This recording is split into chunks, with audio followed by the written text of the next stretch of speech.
Welcome back to How to Tickle Yourself. I'm your host, Duff McDonald, along with my co-host, Matt McButter. While we've had a few authors on this show, one thing we have not had is the author of an illustrated book. This week's guest, Thomas Peniston, is the illustrator and writer of A Time for Color, a book about joy. And while it may seem to be a children's book on the surface, one thing Thomas and his wife, Landa, who wears the editing and marketing hats in this duo, are here to report is that they've got a lot of interest at the other end of the age spectrum too, in nursing homes and retirement communities. Kids love it, older folks love it. Maybe there's something in there for the rest of us too. The book's message is a timeless one. Live your life with joy.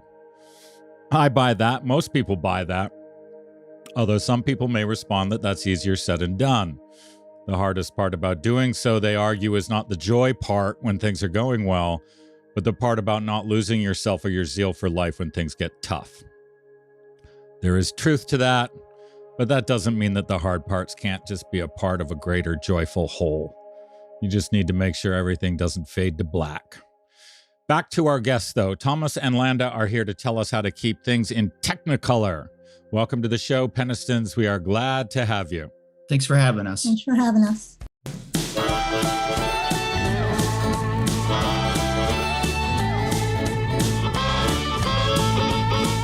At the present moment, my love, my dear, everything's connected. This life, this world, it's all right now, right here. Right now, right here. Right now, right here.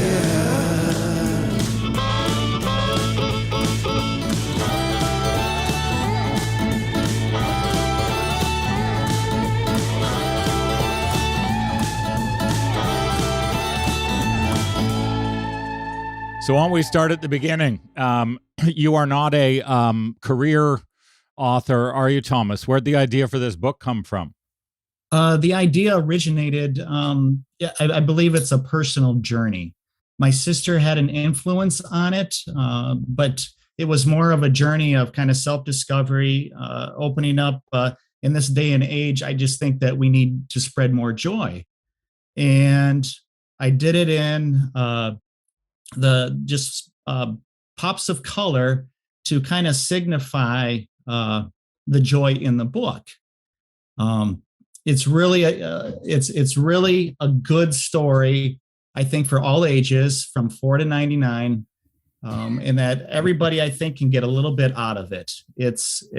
We've had such a good reaction from kids 4 and 5 years old all the way up till people 100 years old.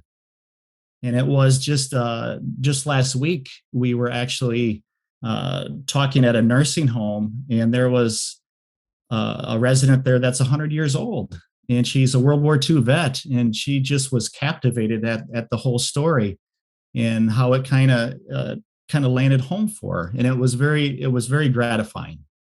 And when did you write it? I wrote it approximately a year ago. Okay, so it came out of COVID? Yes. Mm-hmm. So my latest book was sort of prompted and came out of COVID. What was the COVID impetus for you? Did you sort of get in a beat on the national mood or the mood around you? Or absolutely. I think with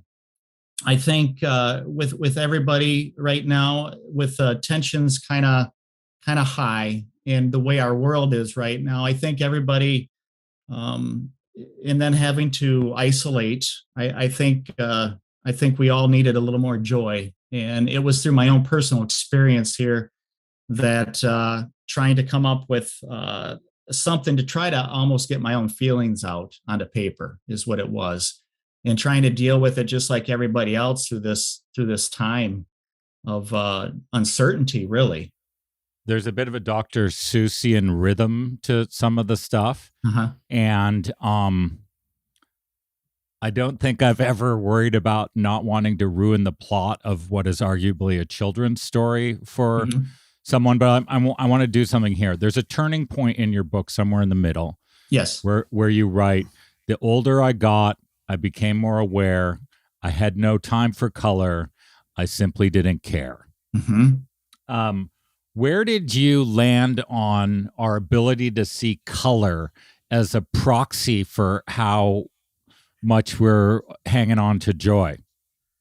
The reason I picked color, I picked it as one of the senses just due to the fact that I think when we're children, we're toddlers, everything is brand new, fresh. All your senses are so sharp and keen that when you venture out, you're fearless. You see all these colors around you. You feel the grass for the first time with your feet, and feel the dew on it. Everything is just so vivid and vibrant. Your mind is just a sponge. You take everything in. And I thought, you know what, everybody, we have that innocence, that joy when we're at that age that doesn't require anything bought or sold or acquired in any way. It comes from inside, and trying to capture or recapture that feeling of what it must, what we all experience as a child, or even a good positive point in your own life, and go back to that. So when he's walking around, it's almost seeing all his color through his eyes, and he's taking in all this vibrance around him. Mm-hmm. I know what you mean about that feeling. I took my 14-year-old daughter to camp the other day, and on the way there, we were talking about, she couldn't sleep the night before. She was so excited, right? She was just so absolutely excited. And I kind of brought me back to those feelings of the night before Christmas for me, or the night before going on vacation, or the night before going to camp, or these special places. When you're a kid, that anticipation and that magic is incredible. Absolutely. Whereas now the night before vacation, I actually have a slight feeling of dread, right? Like I'm excited about the vacation, but I'm like, oh God, do I have everything done? Do I have everything wrapped up? Am I okay to, am I clear to like take some time off? And it's just completely different. Absolutely. Fully. You understand it. It's that jubilance, that joy, that I think it's connected because you're not connecting it with material things. You're not connecting it with, let's face it, responsibility and all that. When you're a kid, you mentioned the night before Christmas. What a wonderful experience. You obviously were anticipating some nice things for Christmas morning. But at the same time, I think it was about just the experience, the lit tree, the Christmas specials that were on TV. Maybe your family had a tradition that you always did. Everybody was together.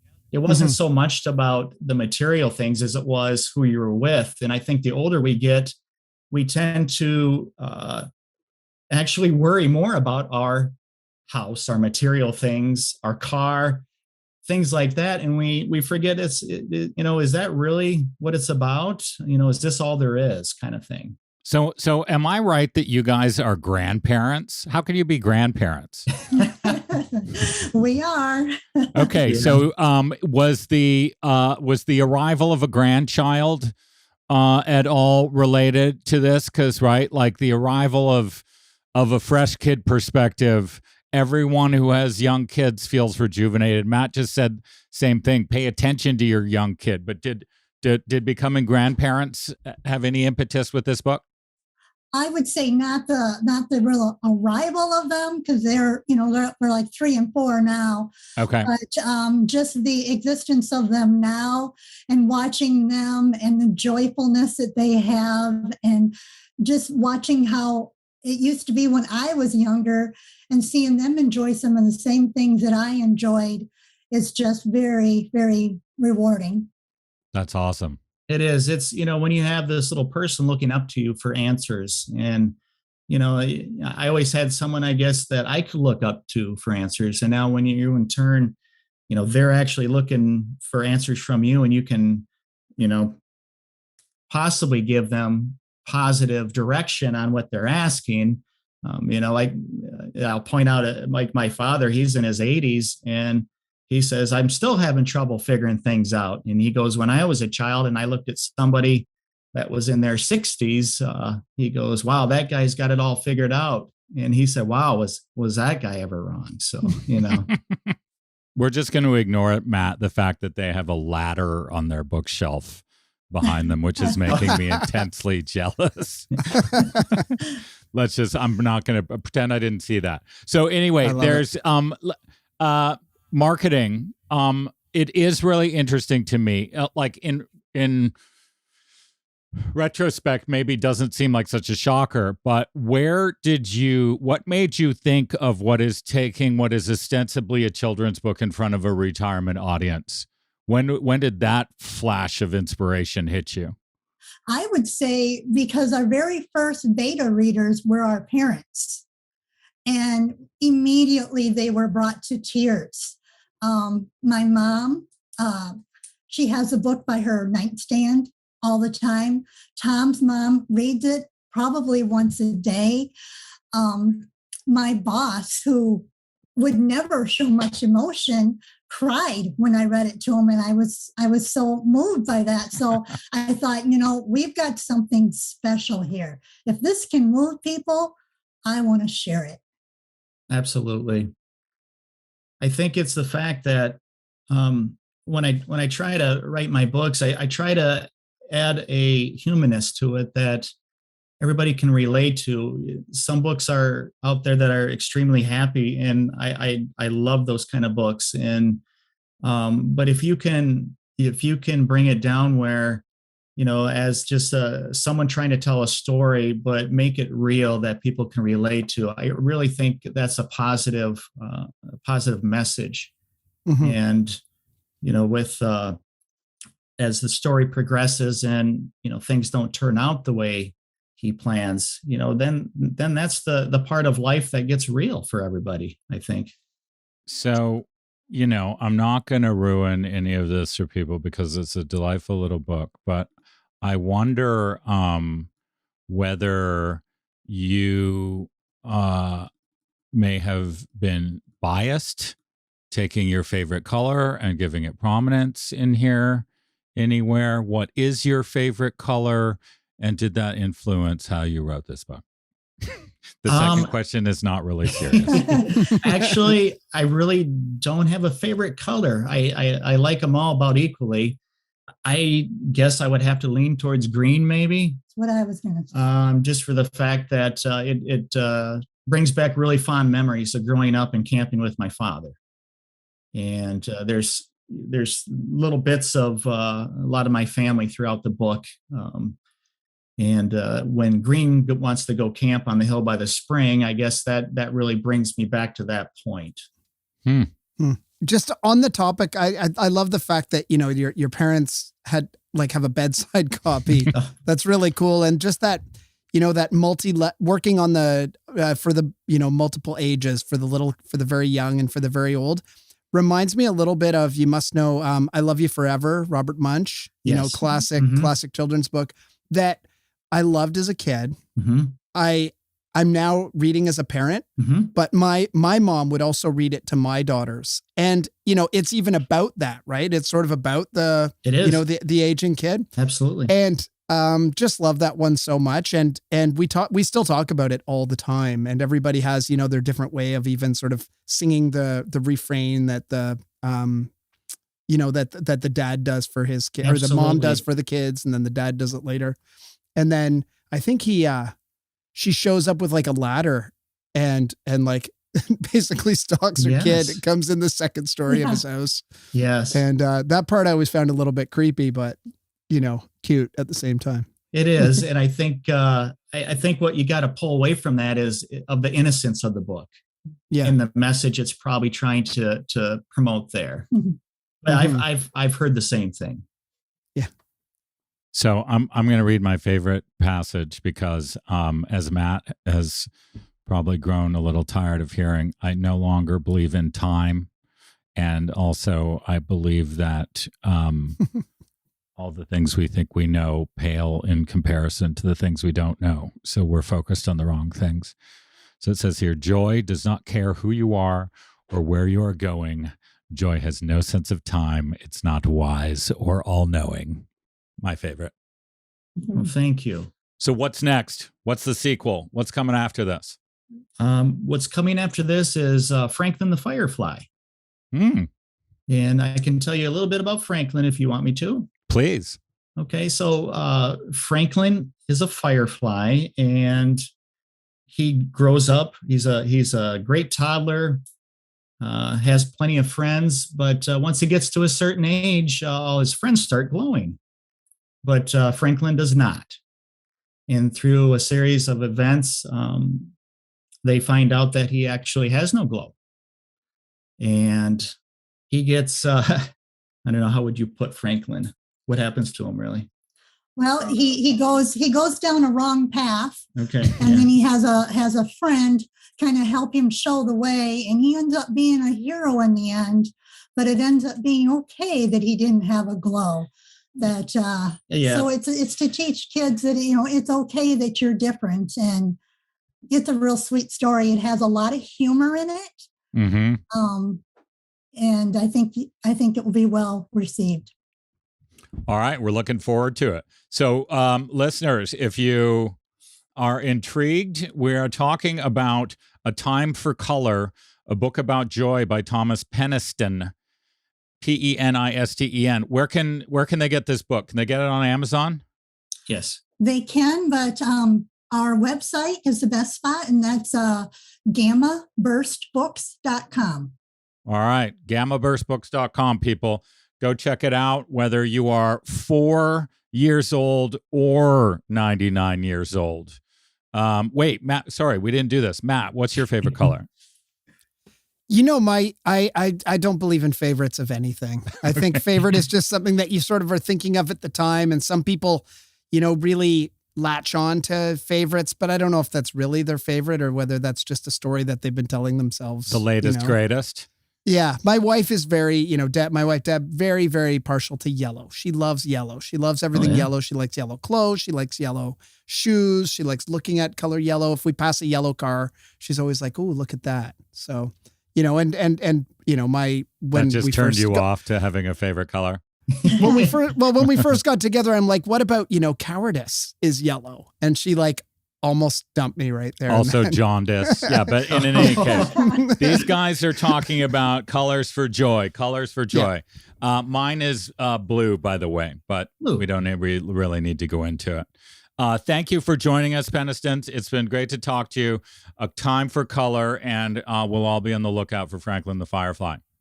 Absolutely. Thanks for having us. Cheers, guys. Thanks a lot. Bye-bye. Thank you.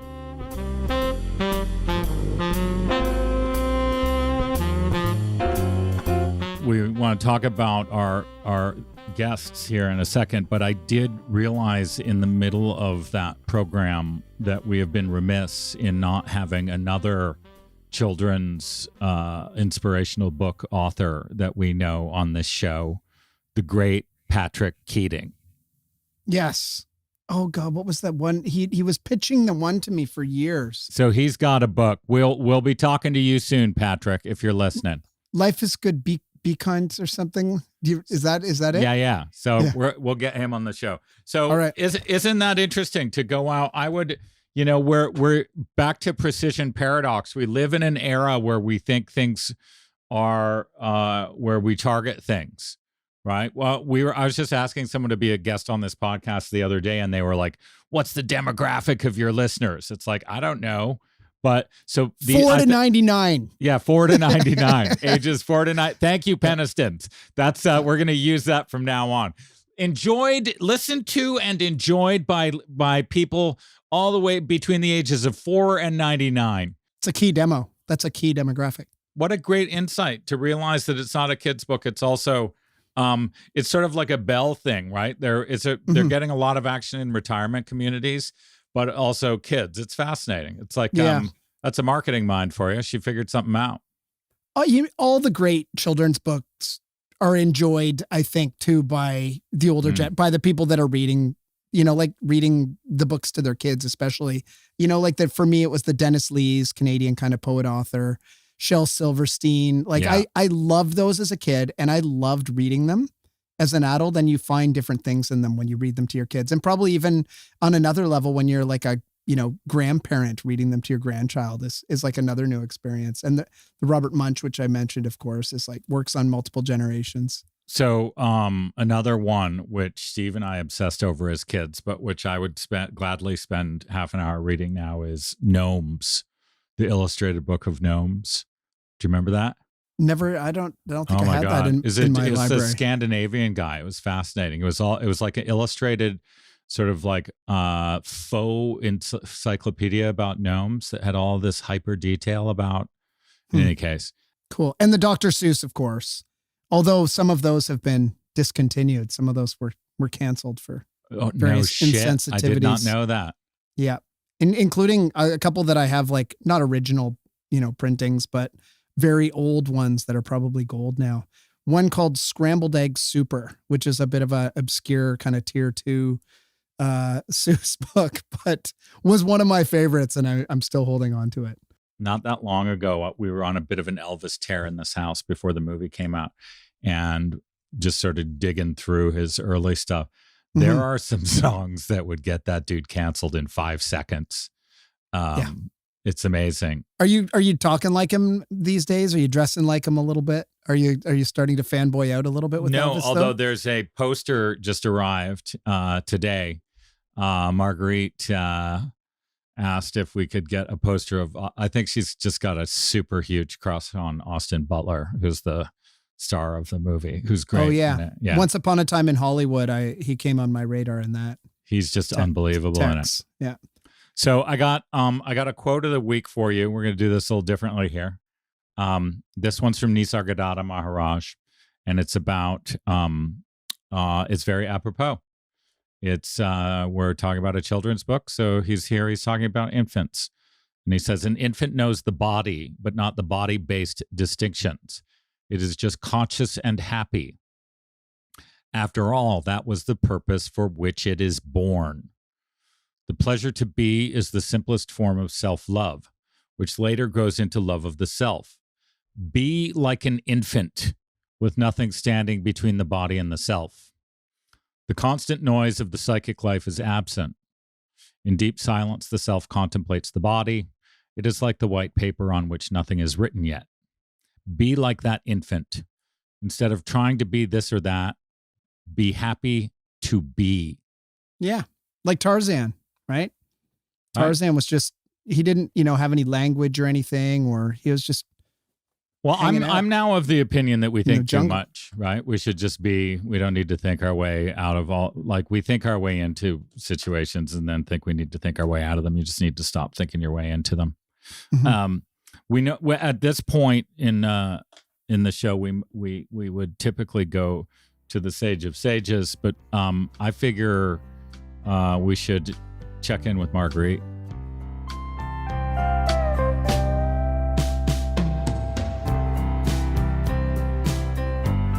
Welcome back to the award-winning segment of the How to Tickle Yourself podcast. Hey, Marguerite. Hi. So we just read A Time for Color. On the surface, it seems more like a children's book, but there's obviously some lessons in there. And the authors, Thomas and his wife Landa, were telling us that people in old folks' homes have responded well to it. So it could be for all ages. What's at your age? You're 13. What was your takeaway from the book? I think the book is like explaining a life lesson that kind of says how when you grow up, you stop doing what you love to do because of how you think other people think of you or because of your job or etc. And your colors go away, like all the things you care about and love you stop doing. So what's your secret for keeping the color in your own life? Barney's white. He's not really a color, but where are your colors? Do what you love to do, no matter what people around you are telling you, and you shouldn't live off other people's expectations. What's your favorite color? Blue. Why? Because it's the color of my eyes? No. All right. Thank you once again for joining us. The littlest sage. Marguerite, thanks for joining us. Anytime.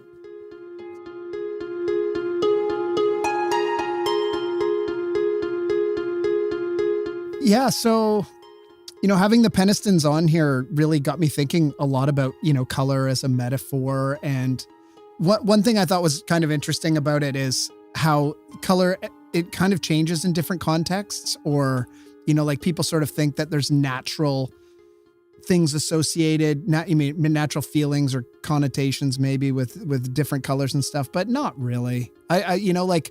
I was just thinking how, in the US, like a red state is a Republican state and a blue state is Democratic. But up here in Canada, it's kind of the opposite, right? Like the blue states or the blue provinces are the conservative provinces, and the red are the liberal ones. Red could mean anger or passion or love, sure, but it can also mean stop, right? And a stoplight. Yellow, like I was saying, yellow can have kind of, warmness to it, like the yellow of the sun, but it could also mean cowardice, jaundice, as you pointed out during the interview. So, these things, I think that, if anything, they kind of change over time based on, I don't know. There's no intrinsic value to these colors. Nah, it's an interesting point. Is there an intrinsic meaning to colors? Yeah. I guess the chakra system people would say yes, but I think that's also just metaphorical too, right? Yeah. But in any case, I've got one for you. So the state of Colorado, one of my favorite states in the lower 48. You and Marguerite are of like mind about that. Really, I love it. It's got great people. It's got great skiing, great mountains to hike around and do fun stuff in, fishing, stuff that I like to do outdoors. And I guess I hadn't really thought about it before until I was there just recently. And local told me Colorado comes from like the color red, like color, the Spanish for the Colorado River, because it was kind of a red river, a ruddy river because of all of the iron content in the rock. So Colorado. Describing a place by what it looks like. There's nothing wrong with that, right? That's it's right. The red house. It's the red house, but on a statewide level. That's right. I'm going to walk my dog a little bit later. I'm going to walk him over to Broadview Avenue, where there's a very broad view of the city. Oh, there you go. Yeah. Wow. Okay. Names that actually mean something. Yeah. Pleasantville. It's a movie that uses color as a similar kind of metaphor. Exactly. Did you ever see that one? Was it Reese Witherspoon, maybe? Yeah. Yes, I did. They're just outside New York City, right? Yeah, and they're in it's black and white, and the whole city is black and white. Yeah. But when color gets added, or, I think I can't remember exactly, it's an old movie, but maybe somebody gets tempted by love and passion and that kind of thing, and then they start to actually be able to see color. But that color, it kind of actually threatens the town and its small town sensibilities. Okay, so we're going to close here with a new item. Instead of Oriabindo. So a lot of the people I've been reading recently use little parables or stories to get a point across. And I was reading something by Guru Mai, the Siddha yoga guru, and she was talking about the issue is the answers are within. They're not without. And so here's the little story that we'll end with. This is a bedtime story to end the show because it was Children's Book Day here on How to Tickle Yourself. All right. So goes like this. A man learned the language of the tigers. He talked to many, but they were all uninteresting. Finally, he found the wisest tiger. He approached him and asked, "What is mud?" The tiger said, "Mud is sticky, and when it dries up, it tickles your paws." Bonus points for having tickle there in the thing. The man asked, "What are bushes for?" The tiger said, "Bushes help us to conceal ourselves from our enemies, and sometimes they get in the way of our whiskers." The man thought, well, I'll ask him a question about human beings. And he asked the tiger, "What is man's greatest disability?" And the tiger said, "Not having claws." So the man realized that tigers are basically uninteresting, no matter how wise they may seem to be. As he walked away, a cheetah came up to the tiger and asked, "What was that man talking to you about?" "Oh," the tiger said, "he was just some stupid fellow asking stupid questions, so I gave him stupid answers."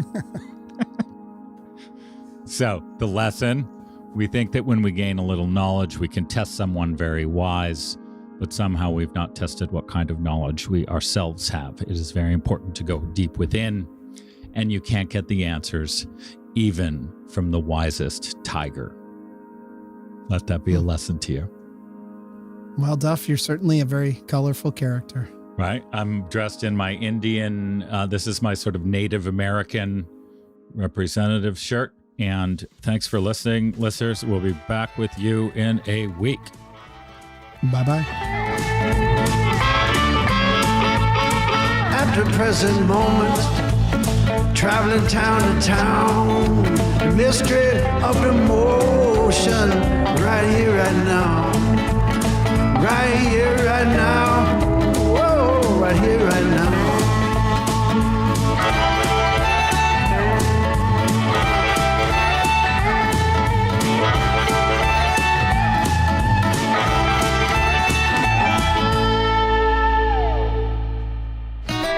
You've been listening to How to Tickle Yourself with your hosts Duff McDonald and Matt McButter.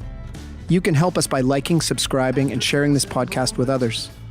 You can talk to us and see what else is happening on Instagram and Facebook at How to Tickle Yourself.